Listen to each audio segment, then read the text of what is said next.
오늘은 6월의 두 번째 주일입니다. 6월은 흔히 현충일도 있고 6.25 전쟁일도 있어서 나라와 민족을 생각하는 흔히 호국의 달이라고 합니다. 우리 조국 대한민국을 더 기억하고 이 나라와 민족을 위하여 수고하고 힘쓰신 또 목숨까지 바치신 분들에 대한 고마움과 감사함을 간직하고 사는 것이 굉장히 중요한 일일 것입니다. 우리는 하나님의 백성이기에 거기에서 멈춰서는 안 되고 더 나아가 하나님 나라를 위하여 우리의 신앙의 모델이 된 분들이 누구인가? 현충일, 미국식으로 하면 메모리얼 데이라 하는 것은 결국 그들을 기억하는 날이니 오늘 우리가 두 주째 이어서 살펴보는 히브리서 11장은 일종의 하나님 나라의 현충원이라 또 하나님 나라의 믿음과 관련된 명예의 전당이라 할 수가 있을 것입니다. 그래서 오늘은 두 번째 주일로서 우리의 믿음의 가장 표준이 되어지는 아브라함과 이삭, 야곱에 대해서 생각해 보고자 합니다. 8절과 9절 말씀을 보면 땅이라고 하는 단어가 계속 반복이 됩니다. 9절 말씀은 이미 제가 봉독해 드렸습니다만 8절과 9절을 땅이라고 하는 단어가 어디에 나오는가를 한번 염두에 두시면서 우리 성도님들이 한번 읽어봐 주시죠. 11장 8절과 9절입니다. 읽어주세요. 시작.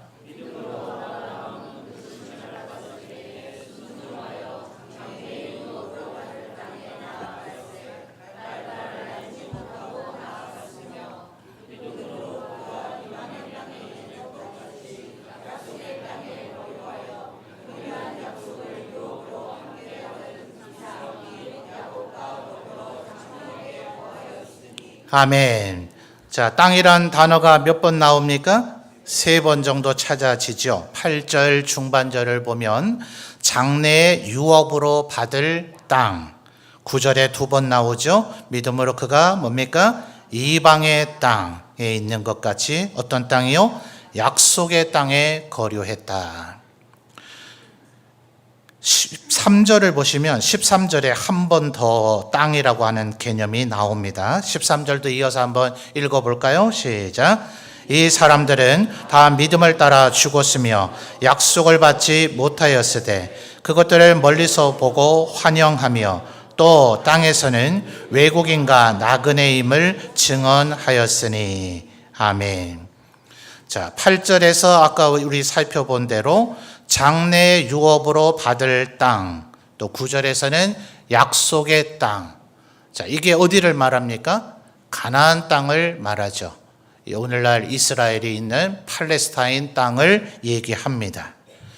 그래서 하나님께서 갈대아 우르에서 살고 있는 아브라함을 부르셔서 이 가나안 땅으로 인도하셨어요. 그러면 거기가 이제 하나님이 주실 땅이니까 거기서 이제 주인 행세하며 살아야 되지 않겠습니까? 그런데 9절 상반절에는 마치 거기가 어디인 것처럼 살았다고요? 이방의 땅인 것처럼 살았고 또 13절 하반절에는 심지어 그 땅에서는 외국인과 나그네인 것처럼 살았다 그랬습니다. 그 증거가 뭡니까? 9절 하반절에 바로 그런 마음으로 살았기 때문에 가나안 땅 안에 살면서도 불구하고 이들은 장막에서 살았다. 텐트에서 살았다 이 말입니다. 오늘날 우리 성도님들이 간혹 여름이 되고 하면 또 뭐 요새는 계절 불문하고 좋아하는 분들은 아예 캠핑족이다 이런 용어도 쓰더라고요. 그런 분들은 아마 캠핑 나가서 텐트 치고 그 안에서 며칠 지내보는 게 굉장히 즐겁고 그게 아마 삶의 또 활력도 되고 또 스트레스도 해소하는 그런 효과가 있다 합니다. 모든 사람이 그런 건 아니겠지만. 그러나 그런 것이 참 기쁘고 즐겁다 하더라도 그것을 몇 날 며칠 정도가 아니라 계속해서 거기서 살라고 한다면 그걸 좋아할 사람이 과연 누가 있겠습니까? 그런데 9절 하반절을 보면 아브라함만 그렇게 산 것이 아니라 아브라함의 아들과 손자인 이삭, 야곱과 함께 계속해서 그렇게 살았더라 하는 거예요. 일단 아브라함만 생각을 해보더라도요, 갈대아 우르에서 출발할 때 75세였는데 창세기 기록을 보면 175세에 돌아가십니다. 자, 그러면 장막에 산 세월이 몇 년이란 얘기예요? 100년 동안 장막 텐트에서 사셨단 말입니다. 우리 성도님들 지금 있는 집 버려두고 텐트 쳐드릴 테니까 거기서 이제 남은 생에 계속 사십시오 하면 좋으실 분 계십니까? 아마 하루 이틀 길어봐야 한 4일 5일 정도는 재미삼아 놀러 나가서 맛있는 거 해 먹으며 그렇게 살라 하면 모르겠지만 1년, 3년, 10년 넘어서 100년 넘게 그렇게 살라 하면 누가 그게 좋겠습니까? 심지어 아브라함이 출발한 갈대아 우르는 지난 20세기의 고고학 발굴을 통해서도 현대 도시와 못지않은 문명화된 도시였다. 거기서 살던 사람이 아브라함이에요. 간혹 시골 이런 전원에서 사는 분은 대도시 사는 게 오히려 답답하고 힘들다 그러죠. 차라리 전원에서 살고 싶다 하는데 반대로 대도시에서 태어나 자란 사람은 그런 데가 더 좋기 마련입니다. 그러니까 아브라함이 그런 경험이 없어서 장막에서 산 게 아니라 아브라함은 당시에 가장 문명화된 도시 중에 하나였던 갈대아 우르에서 살았던 75년 살았던 사람이라 말입니다. 어릴 때 기억이 그 이후의 삶에 많은 영향을 미치지 않아요? 유년 시절에 그런 대도시에서 살았는데 뭐가 그렇게 좋아서 장막에서 남은 100년을 살았더냐 하는 겁니다. 또 가나안 땅에서 흉년이 들었을 때 잠시 애굽으로 이탈했던 적이 있죠. 애굽의 변방 시골 가서 잠깐 의탁하고 돌아온 게 아니라 바로를 만났다 그래요. 바로가 살고 있는 왕도에 가서 거기에 살다가 바로도 만나고 했던 겁니다. 애굽은 지난 20세기까지 세계 4대 문명이라고까지 일컬어지던 지역입니다. 얼마나 문명화되었겠어요. 그러니 아브라함이 모르는 게 아니에요. 갈대아 우르에서도 그렇게 살았고 애굽에 가서 보니 갈대아 우르하고의 삶의 방식은 다르지만 이야, 이렇게도 멋있게 살 수 있구나 하는 걸 다 눈으로 보고 확인했단 말입니다. 가나안 땅은 아닙니까? 가나안 땅의 사람들도 전부 다 도시를 이루고 성을 쌓고 그 안에 고대 광실 대저택을 짓고 요새화돼서 살고 포도원, 감남원, 밀보리밭 또 양과 소를 키우는 목장까지도 만들어 놓고 의리의리하게 살고 있는 사람들이 도처에 있는데 뭐 때문에 아브라함은 이렇게 살았더냐 하는 것입니다. 왜 그래요? 장차 유업으로 받을 땅이지만 약속의 땅이지만 그런데 마치 이방의 땅인 것처럼 그리고 외국인과 나그네처럼 살았던 것은 10절 말씀 이어서 한번 같이 다시 읽어볼까요? 10절입니다. 시작.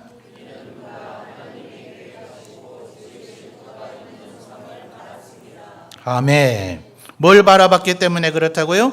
하나님이 계획하시고 지으실 터가 있는 성을 바라봤기 때문에 아브라함이 장막에서 산 그의 인생 자체가 아브라함은 이 땅에 소망을 둔 사람이 아니라 가나안 땅이 그가 차지할 영원한 땅이 아니라 진정으로 하나님께서 주시고자 하는 땅이 하늘나라에 있다는 것을 바라본 사람이었다 하는 거예요. 만약 가나안 땅만이 하나님께서 아브라함에게 주시고자 하는 땅이었다면 그때부터 거기에 많은 땅을 사들이든지 했었어야 되죠.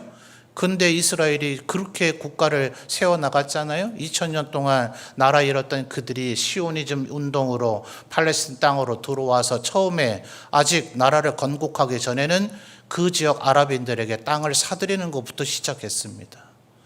그럼 아브라함도 그랬어야 될 거 아니에요? 땅을 사들이고 또 사들이고 거기에 성을 쌓고 요새를 만들고 그래서 자손들에게 물려줘야 언젠가 가나안 땅을 다 차지할 것이라는 꿈과 소망이 생길 것 아닙니까? 그런데 아브라함은 조금도 그렇게 살지 아니하고 마치 외국인과 나그네인 것처럼 살았더라 하는 겁니다. 이어서 한번 살펴볼 것은 14절에서부터 16절까지의 말씀을 이번에는 본향이라고 하는 단어를 염두에 두고 한번 읽어보겠습니다. 14절부터 16절까지입니다. 같이 읽겠습니다. 시작. 그들이 이같이 말하는 것은 자기들이 본향 찾는 자임을 나타냄이라.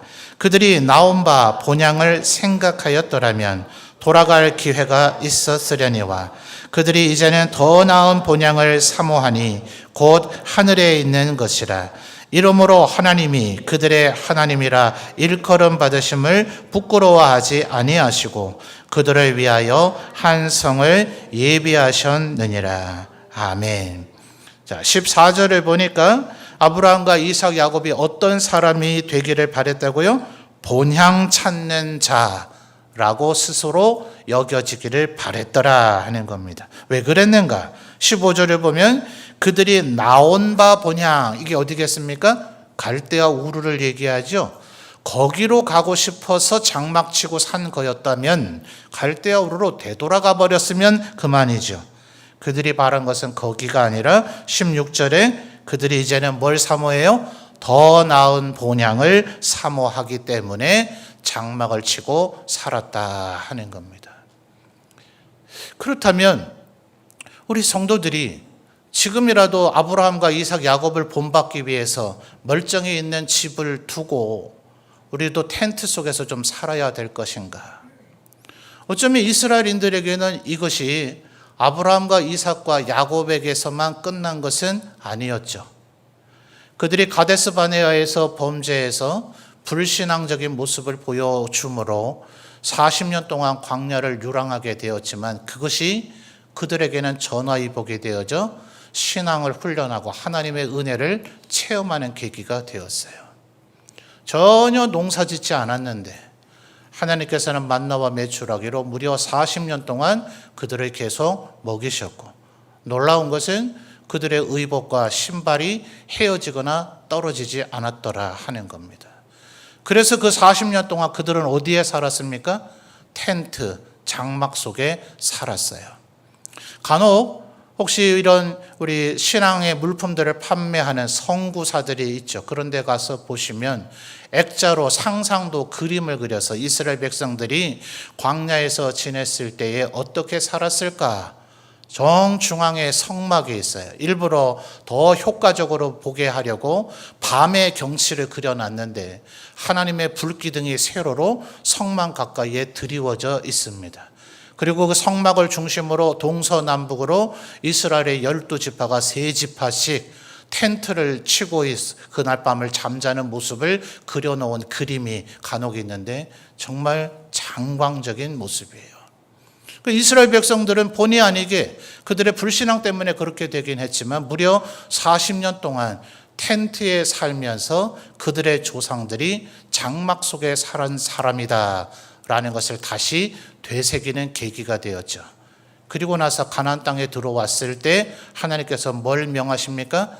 애굽에서 출발할 때 있었던 유월절을 지키고 그리고 너희들이 첫 열매를 거둘 때 내가 너희에게 은혜를 베풀어 줬다는 것을 기억을 하고 또 마지막 모든 추수가 끝났을 때 수장절을 지키는데 그것은 또 다른 말로 초막절이라 부르며 자신의 조상들이 40년 동안 텐트 속에서 살았던 것을 기억나는 일을 그들에게 명하셨더라 하는 거예요.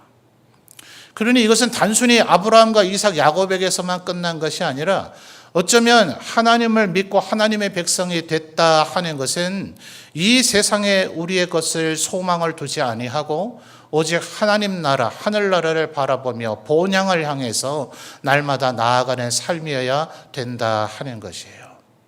그렇다면 이것이 오늘날 우리 신약시대 이후 교회시대를 살아가고 있는 우리에게는 어떤 의미가 있는 것인가? 몇 성경 구절을 한번 찾아보겠습니다. 먼저 디모데전서 6장 7절에서 8절입니다.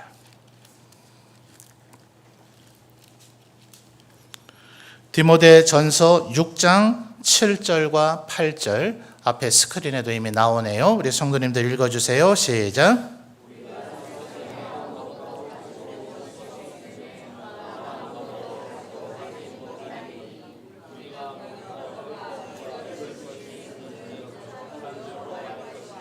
아멘. 자, 7절에 뭐라고 얘기해요? 우리가 세상에 가지고 온 것이 있어요, 없어요?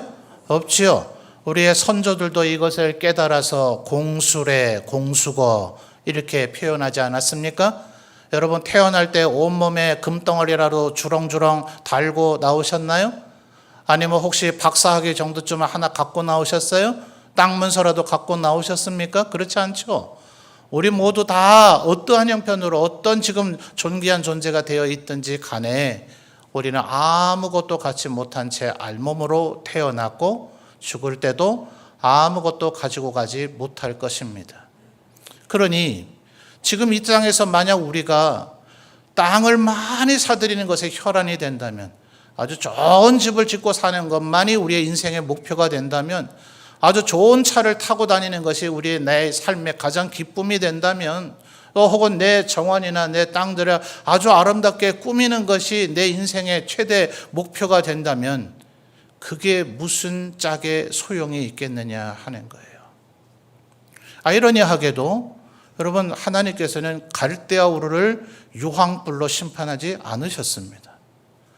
애굽 땅을 유황비로 심판하시진 않으셨어요. 물론 모세 때 10가지 재앙을 내리긴 하셨지만 아이러니하게도 아브라함이 와서 살고 있는 그 가나안 땅 가장 중앙부, 어쩌면 가장 핵심 지역이라고 할 수 있는 소돔, 고모라, 아드마, 스보임에 하나님께서는 유황비를 내리셔서 심판하셨더라 하는 거예요. 그러니 하나님께서 진정으로 아브라함과 이삭, 야곱을 인도하시고자 했던 것은 오늘날에 우리가 발을 디디고 있는 이 땅, 가나안 땅, 거기가 목적이 아니라 하나님 나라를 바라보며 사는 삶을 살아가도록 만드신 것이니 우리는 이 세상에 8절에 뭐라 했죠? 우리와 먹을 것과 입을 것이 있은즉 족한 줄로 알 것이다. 뭘 그렇게 막 500만 원, 1000만 원짜리 옷을 입을 필요가 있습니까? 그냥 내 몸 부끄러운 부분을 가릴 수만 있으면 되는 거 아니냐고요. 이 세상에 더 많은 것을 갖기 위해서 혈안이 된 사람들이 얼마나 많습니까? 지금 우리가 살아가는 삶의 모습을 보세요. 고구려, 신라, 백제, 고려, 조선 그 어느 시대를 막론하고 임금님보다 우리 더 잘 먹고 더 좋은 집에 살고 있습니다. 가끔 왕궁에 가보시면 막 부럽습니까? 야, 여기를 오늘 내 집으로 해서 내가 여기서 살면 좋겠다 싶습니까? 아이고, 왕인데도 불구하고 결국 이런 데서 살고 이런 데서 주무셨구나. 지금 우리가 살고 있는 집보다 훨씬 못하지 않아요? 우리는 그 어떤 사람도 왕보다 더 잘 먹고 왕보다 더 좋은 데서 살고 있는데도 불구하고 우리는 끊임없이 더 가지려 하고 늘 나는 못 가져서 불행하다고 생각하더라. 성경은 우리에게 지금 얘기하죠. 그 모든 것 가지고 가지 못할 것이다. 그러니 지금 가지고 있는 것을 족한 줄로 여기며 사는 것이 참된 지혜이다 라고 이야기하고 있는 거예요. 그럼 도대체 우리는 무엇을 위해서 살아야 될 것인가? 마태복음 6장으로 가볼까요? 마태복음 6장입니다. 마태복음 6장 19절에서 21절까지의 말씀을 보도록 하겠습니다. 마태복음 6장 19절에서 21절 이미 스크린에 나오네요. 함께 읽어보겠습니다. 시작. 너희를 위하여 보물을 땅에 쌓아두지 말라. 거기는 좀과 동록이 해하며 도둑이 구멍을 뚫고 도둑질하느니라. 오직 너희를 위하여 보물을 하늘에 쌓아두라. 거기는 좀이나 동록이 해하지 못하며 도둑이 구멍을 뚫지도 못하고 도둑질도 못하느니라. 네 보물 있는 그곳에는 네 마음도 있느니라. 아멘. 자, 보물을 어디에 쌓아두라고요? 하늘에 쌓아두라고요. 우리가 IMF입니까? 그 이전까지는 은행이 망한다는 걸 우리는 상상을 못했죠. 어찌하든지 절약해서 은행에 한 푼이라도 더 모아놔야 좋은 내일이 올 것이다 싶었는데 혹시 그때 피해 보신 분들 이 자리에 계신 거 아닙니까? 지금 뭐 잘은 모르지만 아마 한 은행당 5천만 원밖에 예금을 보장 안 해주지 않나요? 망하면 그 이상은 난 보장 못 해준다. 우리는 이런 시대에 살고 있습니다. 어디다 우리의 보물을 쌓아둘 겁니까? 금으로 만들어 쌓아두면 안전하겠습니까? 지금 성경에서도 얘기하는 것처럼 금과 은은 산화되어서 녹슬어서 따라 없어지기 시작합니다. 영구히 온전하게 보존할 수도 없습니다. 도둑이 가져갈 수도 없습니다. 가져갈 수도 있습니다. 그러니 예수님이 뭐라고 얘기하셨다고요? 보물을 땅에 쌓아두지 말고 하늘에 쌓아두라. 근데 아까 바울 사도는 못 가져간다 그랬잖아요. 그러니 이게 본질적으로 물질적인 보물, 금이나 은 그런 걸 얘기하는 것이 아니구나라는 걸 우리가 알 수 있겠죠.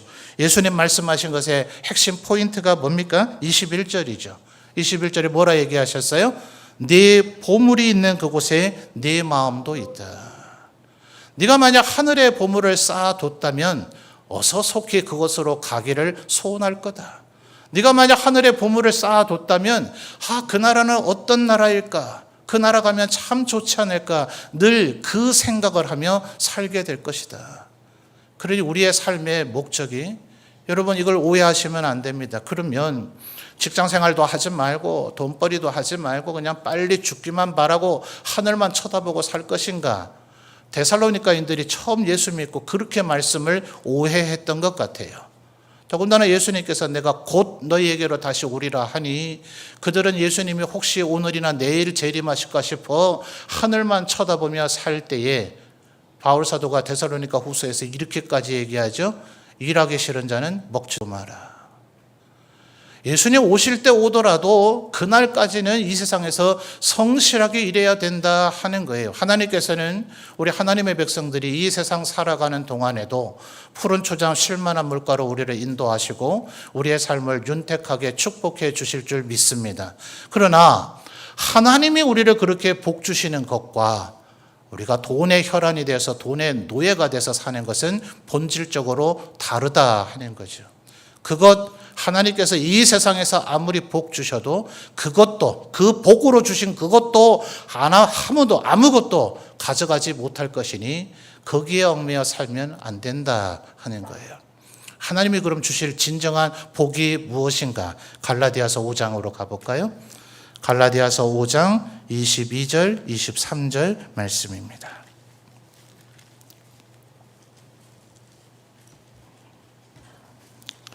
갈라디아서 5장 22절, 23절.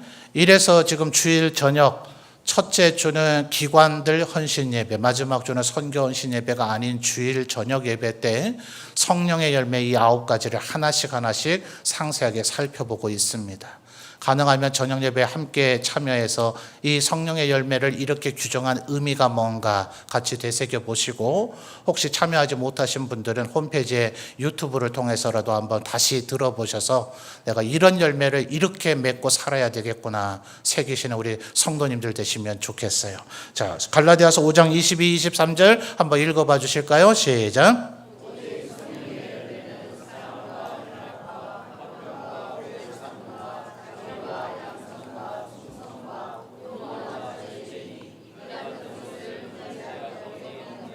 아멘.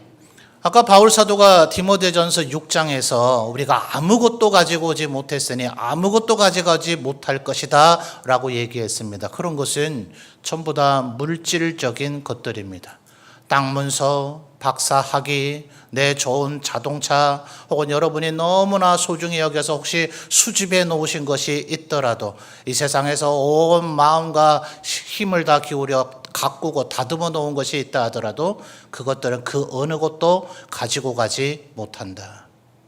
그러나 이 성령의 9가지 열매는 우리의 심령, 우리의 영혼, 우리의 내면 속에서 일어나는 것이기 때문에 이것은 고스란히 가지고 가게 될 것입니다.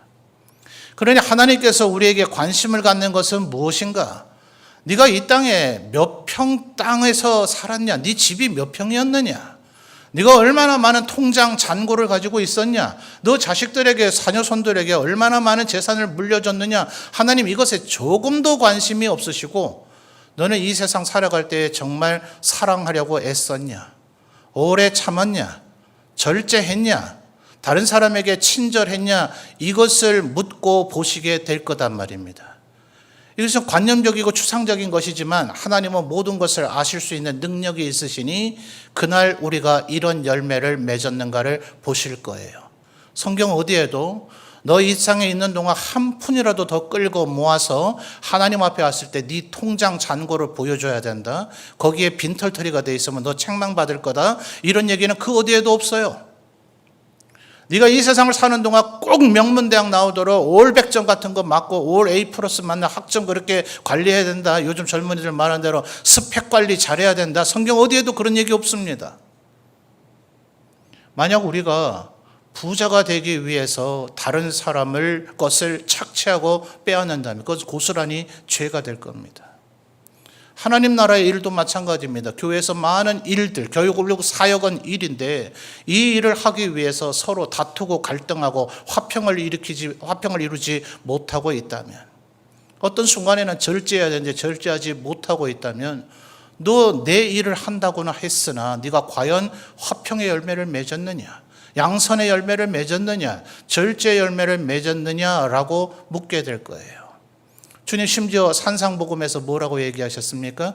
나더러 주여 주여 하는 자마다 다 천국에 들어올 수 있는 것은 아닐 것이다. 그날에 내가 예수님 제가 선지자 노릇을 했습니다. 아무나 선지자 합니까? 아론의 자손들이면 제사장이 됩니다. 그리고 왕의 후손이면 다윗의 자손이면 왕이 되기도 합니다. 아주 어리석은 왕들도 남유다에도 있었습니다만 말입니다. 그러나 선지자는 오직 계승되지 않고 세습되지 않습니다.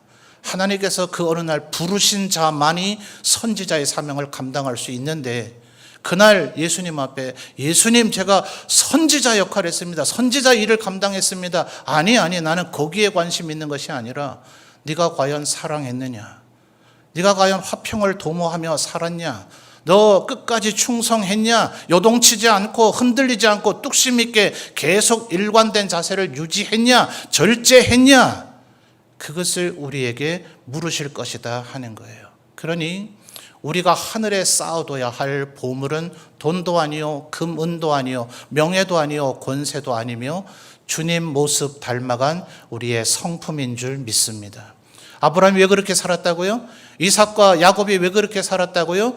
이것이 하나님께서 약속하신 땅을 바라보는 자들의 삶, 이것이 더 나은 본향을 사모하는 사람들의 삶이라는 것을 그들의 인생을 통해서 우리에게 보여주었다. 우리 이순신 장군 같은 분 기억해야 되지 않습니까? 유관순 열사 같은 분, 안중근 의사 같은 분들 기억해야 되지 않습니까? 왜 기억해야 됩니까? 우리 민족이 위태로울 때 그들처럼 우리도 우리 민족을 위해서 살아야 된다 하는 것처럼 어떤 것이 진정한 신앙의 삶인가? 이 세상 사람들과 똑같이 예수 믿어 부자가 되기를 바라고 있다면 그들은 어쩌면 천국에 들어가지 못할 것이다.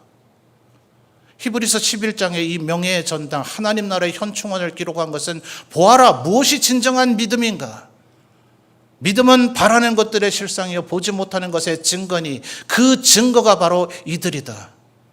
그들이 이 땅에서 이 세상의 것을 이루려고 하지 않았고 이 세상 것들을 추구하며 사는 그 삶 가운데서도 그저 먹는 것 마시는 것이 있으면 족한 줄로 알 뿐 그들이 추구한 것은 오직 사랑과 희락과 화평 같은 성령의 열매들이었더라 하는 거예요.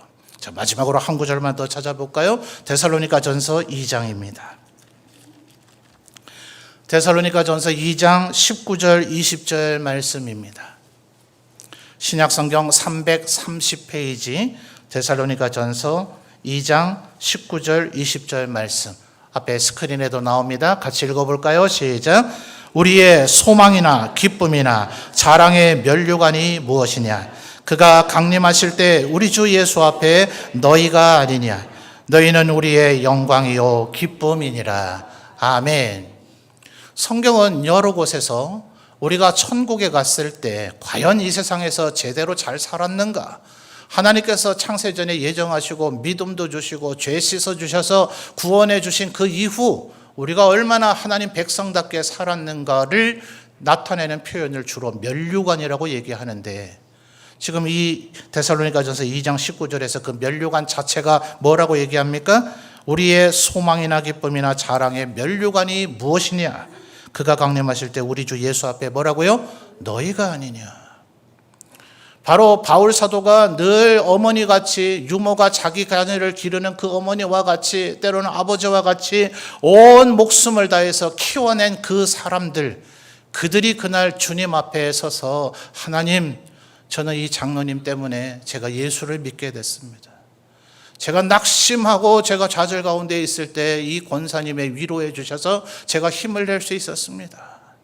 제가 이 선교사님이 우리나라에 오셔서 우리가 예수 믿고 구원받는 나라와 민족이 되었습니다 라고 증언하는 사람이 있는 것 그 자체가 우리의 면류관이 될 것이다. 그것이 진정으로 우리가 하나님 나라에서 쌓아놓을 보물이 될 것이다 라고 지금 성경은 일관되게 이야기하고 있는 것입니다. 그러니 여러분, 교회에서 신앙생활 하는 것이 혼자 할 수는 없어요. 그래서 예수님께서 너희는 이렇게 기도하라. 하늘에 계신 나의 아버지요 라고 하라고 안 하셨죠? 우리 아버지요. 오늘날 나에게 라고 기도하라고 얘기하지 않으시고 오늘날 우리에게 일용할 양식을 주옵시고, 나에게 죄 지은 자라고 얘기하지 아니하고 우리가 우리에게 죄 지은 자를 용서하게 해달라고 그렇게 끊임없이 기도하라고 했습니다. 그러니 여러분, 나 혼자 그냥 예배만 잘 드리고 가겠다는 것은 아직 진정한 믿음의 삶이 아닙니다.